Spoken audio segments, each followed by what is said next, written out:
HOA moved my fence 12 feet, so I demolished their gate legally. Some background before we get into it. I own a piece of land that my family has held for decades. No mortgage, no liens, clear title, free and simple. The lot sits on the corner where a main road curves into what is now a gated subdivision in suburban Middle America. My property was there long before any of that development started. When I was a kid, everything around us was open fields and gravel roads. Then the developers moved in, bought up the surrounding parcels, and built one of those cookie-cutter neighborhoods, matching rooflines, a clubhouse, a little pocket park, and of course a homeowners association that operates like it's the municipal government of a small city. My lot is completely independent of the HOA. I never signed their covenants. I never agreed to their rules. I'm not a member. My property predates their entire existence, and that fact turns out to be very important. Because of where my lot sits, right at the corner where the main road feeds into the subdivision's entrance, the HOA always had a traffic problem. Their original entrance worked fine when there were 40 homes inside. But as they added phases and the headcount grew, the turn got tight.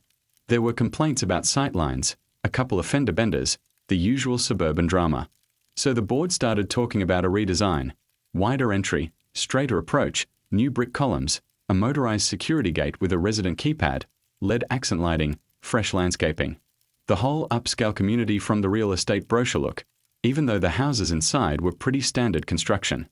I heard about the plans in passing, neighbors mentioning it at the hardware store or chatting over the fence. Since it had nothing to do with my property, I didn't pay it much mind. That was my mistake. Along the boundary between my lot and the subdivision, I had a wooden privacy fence, 6 feet tall, properly built, set exactly on my surveyed property line. I know it was on the line because when I inherited the property, the first thing I did was hire a licensed surveyor to do a full boundary survey. He drove iron pins at every corner and handed me a stamped, signed document showing the exact dimensions and boundaries down to the inch. I filed it with my deed and tax records and didn't think much about it again. That habit of keeping paperwork in order ended up saving me everything. Then my sister got seriously ill. She lives about 6 hours away, and she needed someone there full time. She had no one else, so I packed a bag and drove out to take care of her. I was gone 5 weeks. 5 weeks of sleeping on a pull-out couch, managing medications, driving her to appointments, and running on empty. When I finally pulled back onto my street, something felt immediately wrong. My brain was slow from exhaustion, but it got there. My fence was gone. And where the fence had stood, pushed roughly 12 feet deeper into my yard, there was a brand new subdivision entrance. 2 fat brick columns with decorative stone caps and LED fixtures on top. A shiny aluminum security gate on a motorized rail. A freshly poured concrete pad. New sod covering what used to be my grass. A resident keypad mounted on a metal post. Even a little mulched flower bed at the base of one of the columns. They had demolished most of my fence. Moved the rest of it 12 feet inside my property line. Graded and leveled the strip they'd taken. Poured concrete. Built the columns from scratch. Installed a gate and electrical. Laid new turf and landscape around it. This was not a weekend project. This was a full professional construction crew, working on my land, without telling me, without asking me, and without any kind of permission. I sat in my truck for about 5 minutes just staring at it. Then I did the smart thing. I went inside, heated up some food, and went to sleep. Whatever I was going to do, I wanted to do it right. I needed a clear head. The next morning, I spent an hour outside with my phone, documenting everything. I photographed where the old fence posts had been pulled. You could still see the holes and drag marks in the soil. I photographed the new construction from every angle. I even found several of my old fence boards tossed in the drainage ditch at the back of the property. They had literally thrown my fence away like construction debris. Then I drove over to the HOA clubhouse. The board president was there, the kind of guy who runs a homeowners association the way a middle manager runs a department when nobody's watching him. He got elected because nobody else wanted the job, and he treated it like a Senate seat. Every prior interaction I'd had with him, his landscaping crew blowing clippings onto my lot, residents parking across my driveway, had been the same, dismissive, impatient, like I was wasting his time. He was sitting at a table with 2 other board members when I walked in, looking at his phone. He barely glanced up. I told him we had a serious problem with the new entrance. "That's not your land," he said, like he was correcting a child. The old fence was already past the property line.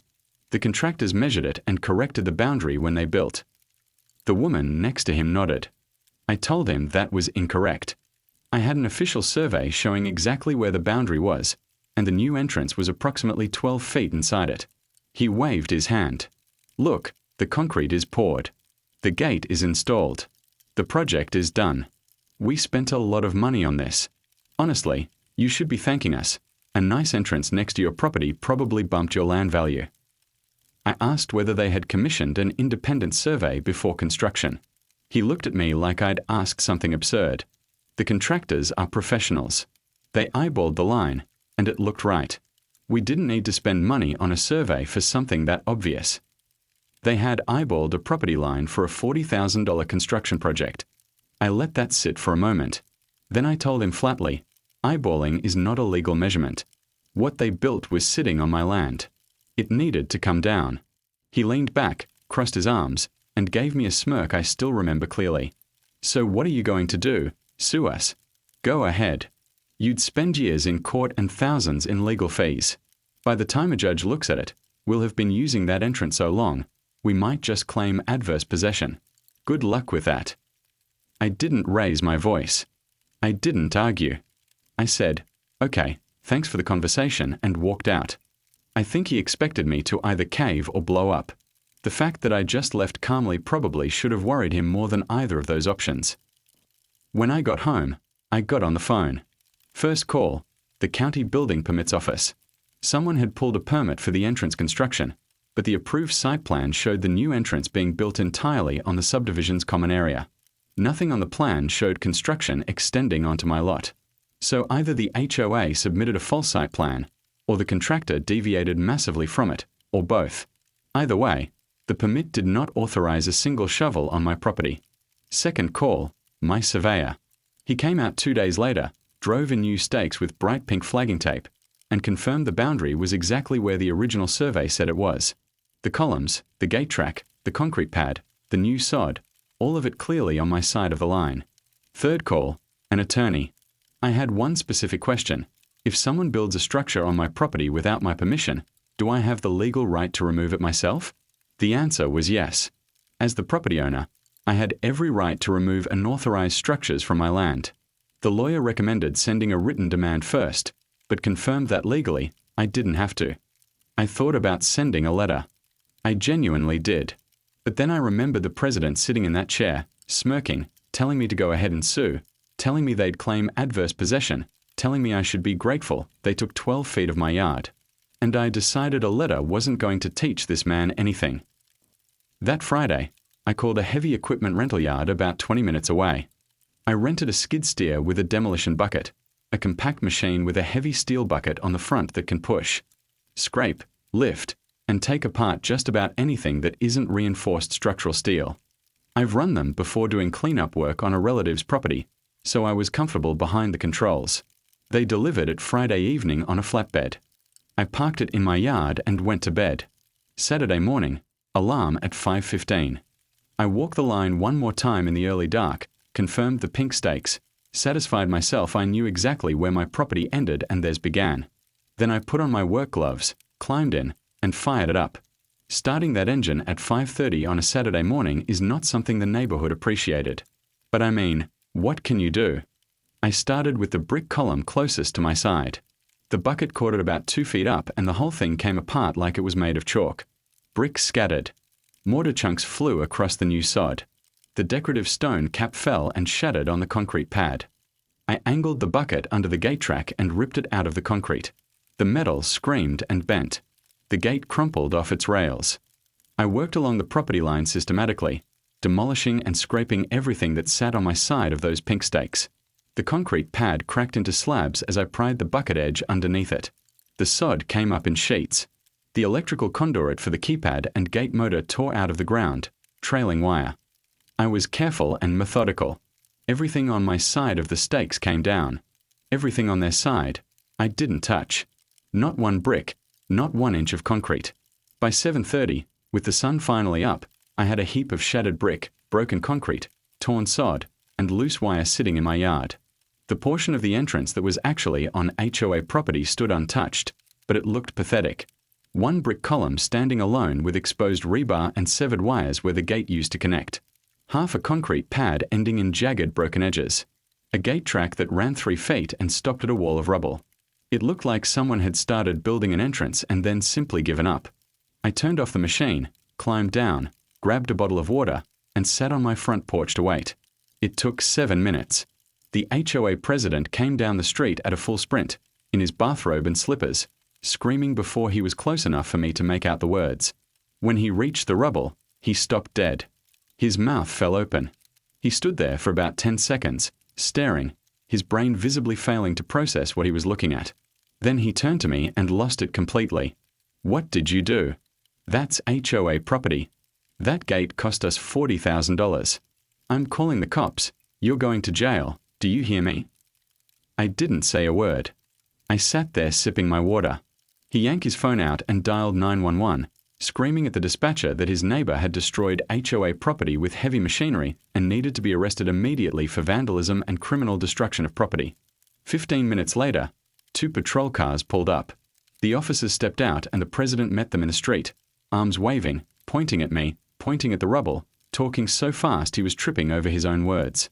I stood up when the officers walked over, said good morning, and calmly explained what had happened. I showed them the stamp survey, pointed to the pink stakes, and showed them the photos I'd taken of the construction before demolition. One officer took the survey and studied it. He walked to the nearest stake, looked at the rubble, looked back at the document. His partner was still listening to the president, who was demanding handcuffs. The first officer turned to the president. "Sir, we don't survey land, and we don't enforce property lines. This gentleman has a legal survey showing this is his property. If you disagree, that's a civil matter. You'll need to take it to court. We cannot arrest someone for removing something from their own land." "You can't be serious. He destroyed a $40,000 gate. Look at it." "Sir, did you get this man's permission before building on his property?" "We didn't need permission.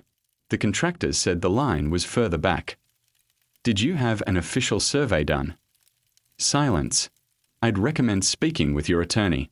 We have no authority to intervene in a property boundary dispute. Have a good morning." The officers got in their cars and left. The HOA president stood alone in the middle of the street, in his bathrobe, staring at the rubble. I finished my water and went inside. Over the following week, the HOA descended into full chaos. An emergency board meeting reportedly turned into a shouting match. The contractor said the HOA told him where to build and he followed their instructions. The HOA said the contractor was supposed to verify the line. Meanwhile, homeowners kept asking the same question over and over. Why didn't you just get a survey done? You couldn't spend $300 on a survey before pouring $40,000 of our money into concrete. The president had no answer. Their attorney delivered the news nobody wanted. They had built on private property without authorization. The permit was based on an inaccurate site plan. The property owner had been fully within his legal rights to remove the structures. And if they went after me, I would almost certainly countersue for trespass, unauthorized construction, and destruction of my original fence, and I would win. My attorney sent a demand letter itemizing everything: replacement cost of my destroyed fence, the surveyor's fee for the new boundary marking, the equipment rental, and general damages for the unauthorized use of my land during the construction period. The president reportedly blew a gasket when he saw it. His own attorney told the board to pay it, because fighting it would cost 3 times as much and they'd lose. They paid within 2 weeks. Here's the part one enjoyed most. After the rubble was hauled away, which I made them pay for as part of the settlement, I went to the farm supply store and bought the cheapest agricultural wire fencing they had. Thin galvanized posts, basic farm wire. The kind you use to keep chickens from wandering off. I strung it right along the property line, exactly where my wooden fence used to stand. So now the subdivision's grand entrance, their $40,000 centerpiece upgrade, sat next to a chicken wire fence. One lonely brick column with dangling electrical conduit on one side. My farm fence on the other. A broken half pad of concrete leading to nothing. No functional gate. No usable entrance. They would have to spend another significant sum to redesign and rebuild the entire thing, on their own property now, which was considerably smaller than what they'd originally planned for. About a month later, the president appeared at my door. He was calmer this time, almost uncomfortable in his politeness, which told me his attorney had coached him. He asked whether I'd consider selling him a strip of land so they could rebuild the entrance properly. He named a price that was roughly a third of what the land was worth, and presented it like he was doing me a favor. I told him no. He tried negotiating. He bumped the offer slightly. He mentioned mutual benefit. I told him I wasn't interested in negotiating with someone who stole 12 feet of my yard while I was out of state caring for a sick family member, and then told me to my face to go ahead and sue him. He left without another word. I watched him walk back up the street, past the wire fence and the half-demolished entrance, and I could tell from the way he moved that reality had finally settled in. Last I heard, the HOA reverted to their original entrance layout, removed what remained of the new construction at their own expense, and built a much simpler entry entirely on their own land. The total cost of the entire fiasco, from the original construction through the settlement, the demolition, the legal fees, and the replacement entrance, came to somewhere around $60,000 of homeowner dues money. Wasted. All because one man decided to eyeball a property line instead of spending a few $100s on a survey, and then told the affected property owner to go kick rocks when given a chance to fix it peacefully. The president was voted out at the next board election. The homeowners were not particularly sympathetic. Their quarterly dues had gone up to cover the cost of his ego project. He tried to blame the contractor. By that point, everyone knew better. #bonus. Tractor or tractor trailer. There's a young man in a nearby neighborhood who lives with his folks. Good mechanic, loves working on older trucks and equipment, always out in the driveway helping neighbors fix cars, mowers, whatever needs attention. He also owns a vintage John Deere tractor, not a massive farm unit, roughly the footprint of a full-size pickup. He'd drive it around the block occasionally, give kids rides, help out at the local community farm.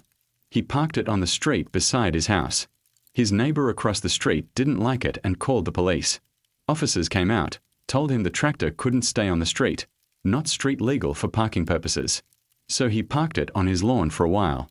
Then one day he showed up with a massive flatbed trailer, 2.5 times the length of the tractor, nearly twice as wide, 4 feet off the ground with built-in retractable ramps. He loaded the tractor onto it, and over time added a collection of extras, spare tires, a cooler, lumber, whatever engine he was currently rebuilding. The trailer was fully licensed and registered. Parking it on a public street was perfectly legal. The neighbor's view did not improve.